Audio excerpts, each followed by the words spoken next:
Comencemos haciendo un recuento de lo que vimos la clase anterior. Y encontramos cuáles eran los elementos. Historia.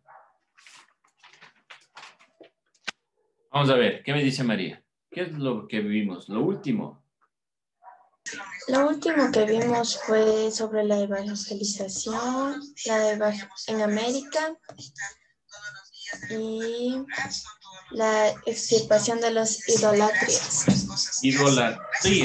Idolatrías. Exacto. Bueno, vamos, ¿cuándo comienza la evangelización, Sheila? ¿Cuándo comienza esta evangelización como tal? ¿Qué siglo?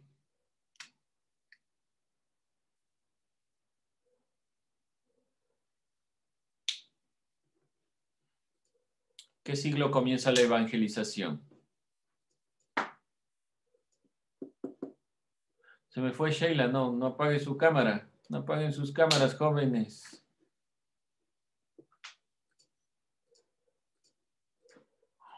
Chan, chan, chan. ¿Cuándo comienza la evangelización? En el siglo XVIII. En el siglo XVIII. Vamos a ver desde aquí, ¿ya? En el siglo XVI.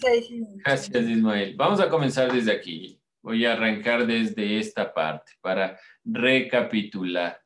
Solo no me apaguen la cámara, si no, no les veo. Se me van. A ver. Todo el proceso de evangelización se da durante el siglo XVI. Por lo tanto, comienza dentro de este siglo XVI. Para el siglo XVII se da la extirpación de idolatría. Siglo XVII, siglo XVIII. Fin del siglo XVI y comienzos del XVII, las autoridades creyeron que el Nuevo Mundo estaba cristianizado. Yo les dije, vamos a terminar aquí. Y la clase, obviamente, del día de hoy, comenzaba desde esta parte. Ahora sí vamos a ir anotando estos elementos que nos llevan ya a la extirpación de idolatrías. ¿Qué es una idolatría? ¿Qué entendemos por idolatría? Para ver si estamos dentro de la sintonía. A ver, ¿qué entendemos por idolatría? Es un concepto religioso para describir las prácticas ¿Adoran a ídolos? creencias ¿Ya? hacia un ser, hacia una imagen. Hacia una imagen, un objeto. Sí, muy bien. Es una serie de prácticas que están ligadas directamente con objetos, como vemos aquí, estatuillas, ancestros, amuletos. Objetos que representan un ser divino. Eso es una idolatría. Muy bien, gracias, Sheila. Muy bien. Entonces, para llegar a esta extirpación de idolatría se dio un proceso. Sabemos bien que durante todo el siglo XVI y comienzos del XVII, las autoridades habían creído que el mundo nuevo, es decir, esta América, ya estaba cristianizado, que se logró alcanzar la cristianización. Entre el siglo VI y X, cerca de Lima, ¿qué sucedió? El padre Francisco de Ávila descubrió que se escondían estatuillas, ancestros y amuletos. Ayúdeme continuando, Steven Mora, la lectura aquí. Vamos con esto. Sacerdote indígena Hernando Palcar. Despacito, por favor. Perdón. Sacerdote indígena Hernando Paucar, el difusor de las creencias milenarias. Entonces, ¿qué se creía? ¿O qué se asumió? Que esta persona, que este sacerdote indígena, era el que difundía todas estas creencias. Doctrineros como Lobo Guerrero, Francisco de Ávila, Cristóbal de Albornoz, guiaron todas estas campañas de extirpación de idolatrías durante el siglo XVII y principios, bueno, obviamente finales del siglo XVII, principios del siglo XVIII. Se dio todo este proceso. Recorrían los pueblos y amistosamente obtenían información de sus creencias. Con apoyo militar se llevó la quema de estas idolatrías. En acto simbólico y masivo en Lima fueron colocados todos los objetos de la religiosidad indígena y Hernando Paucar fue sentenciado. Vemos aquí que la religión católica ha tenido una gran influencia en el pensamiento y sobre todo en la determinación del control de la época colonial. Recordemos que decíamos que la evangelización no era solo un proceso ideológico, no era solo un proceso de implementar pensamiento, sino que era un proceso político. ¿Y por qué es político? Dense cuenta cómo está incidiendo en la mentalidad del pueblo. Se da la evangelización en el siglo XVI de una manera en la cual se trate de que las personas puedan, sobre todo, entender la nueva religión, puedan acceder a la nueva religión.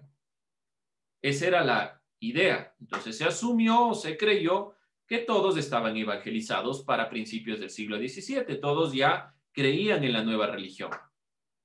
No funcionando esto, porque se encontraron este sinnúmero de amuletos, de estatuillas, se obliga a través de la fuerza a que se eliminen todo este tipo de creencias. Eso es extirpación de idolatrías. Hay dos procesos entonces, no olvidarse. Primero, la evangelización y posteriormente la extirpación de idolatrías. Durante el siglo XVI y principios del siglo XVII, y aquí podemos poner todo el siglo XVII y tal vez principios del siglo XVIII, lo que se da la extirpación de las idolatrías. Dos elementos. El tema de la evangelización desde la llegada de los españoles en 1492, la evangelización a través de estas bulas papales, de estos papeles que emitía el Papa y les permitía en cuestiones religiosas tomar decisiones en América. El objetivo de la evangelización es sacarlos de sus creencias animistas y politeístas. Los españoles obviamente creían que era una religión pagana. Y dos elementos puntuales. El principio de la evangelización fue, primero, rápido, de carácter superficial, tratando, como les digo yo, de llegar a la gente, de llegar, como vemos en la imagen de la izquierda, tratar de bautizar a la mayor cantidad posible y de llegar con la palabra a los grupos alejados, a los indígenas. Y después se crearon instituciones. Estas instituciones, por ejemplo, posteriormente la extirpación de idolatrías, que lleva a este acto masivo en Lima de la destrucción de un sinnúmero de amuletos, de estatuillas que representaban dioses previos a la llegada de la religión. Este paso en el tiempo es sumamente importante de tomar en consideración. Vamos a revisar un video que nos trata de aclarar esta perspectiva, no específicamente de las idolatrías, sino de la implementación de la religión y, por ejemplo, cómo en México se implementó esta perspectiva de la religión a través del uso de algunos elementos. Vemos aquí, por ejemplo, varios elementos que son representativos dentro de la consideración de la evangelización que permanecen hasta la actualidad.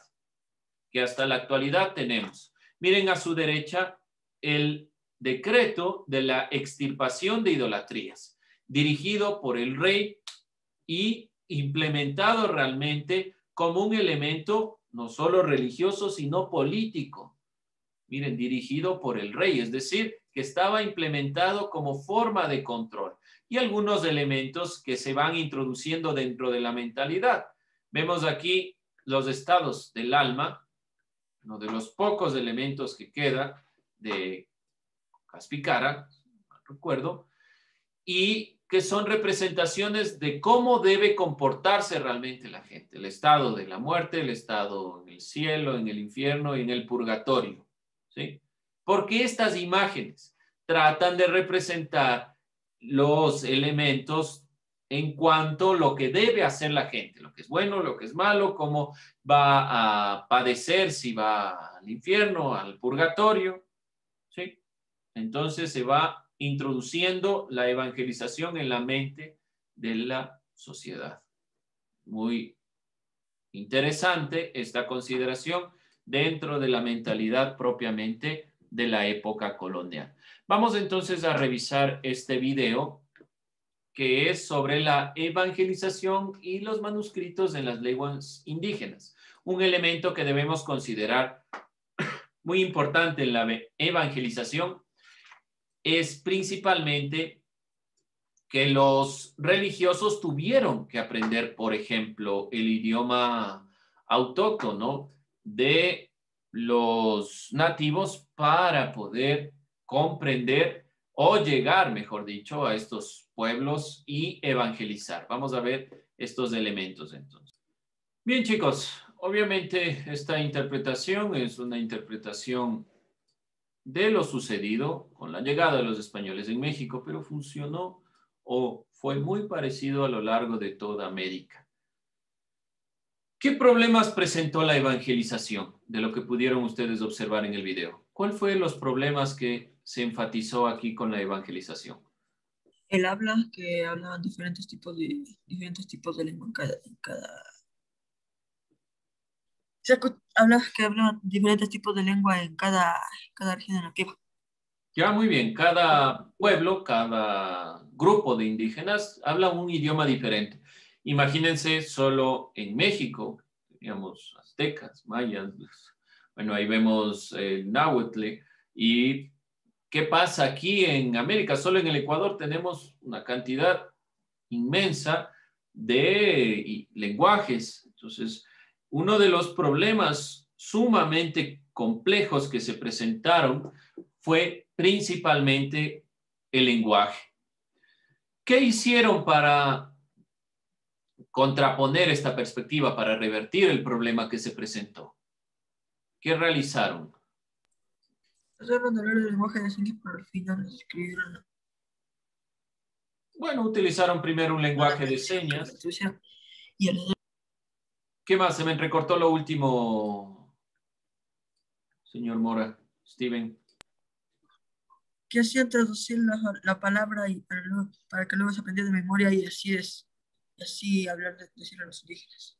Ya, el problema del aprenderse de memoria es que realmente el sacerdote no está entendiendo lo que está diciendo, simplemente es un aprender de memoria por parte no solo del sacerdote, en el caso de que se aprenda en la lengua nativa, del nativo que se aprenda en la lengua castellana también de memoria es exactamente lo mismo, no carece de sentido. Tuvieron realmente que aprender el idioma al final, que es, creo yo, lo más importante, que es lo más relevante, creo yo, el que hayan aprendido, porque generaron una serie de librillos, de textos a través de imágenes. Esto es lo más relevante. Esta parte, este elemento que dice el video es lo más relevante. La utilización de imágenes para la evangelización. Como vemos aquí en estas diapositivas, las imágenes hasta la actualidad en la religión católica son los elementos más relevantes, más importantes. ¿Por qué razón? Porque realmente la imagen conmueve, llega mucho más a las personas. Entonces, por ejemplo, toda la escuela quiteña se creó con el énfasis de evangelizar a través de la imagen, a través del símbolo. La religión católica toma mucho la simbología para poder evangelizar. Es uno de los elementos importantes y vemos en estos cuadernillos, en estos textos que muchos de ellos no se conservaron, que se perdieron porque eran obviamente textos de día a día, que permite que las personas puedan alcanzar la evangelización.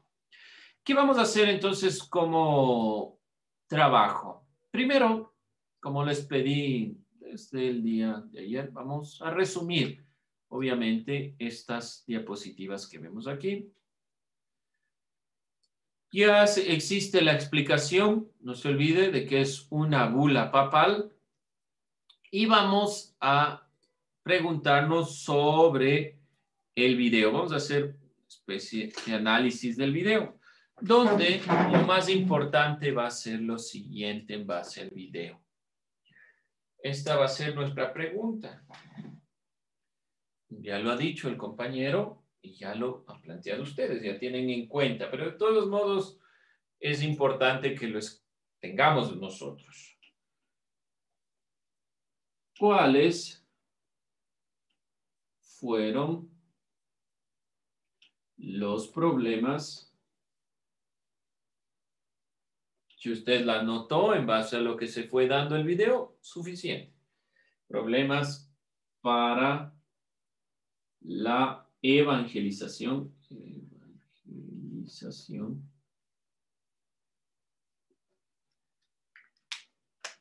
¿Y cuál fue la solución?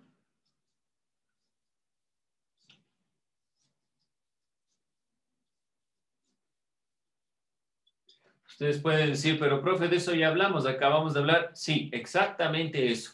Si usted tomó nota o prestó atención a lo que dijo específicamente el compañero Steven y estuvo al tanto de lo que he estado yo relatando, eso es todo. Eso subimos. ¿Hecho? ¿Alguien dudas, preguntas, inquietudes? Si no, complemente. Nada más. Nada más. Con eso nosotros cerramos esta clase. ¿Dudas, inquietudes, preguntas?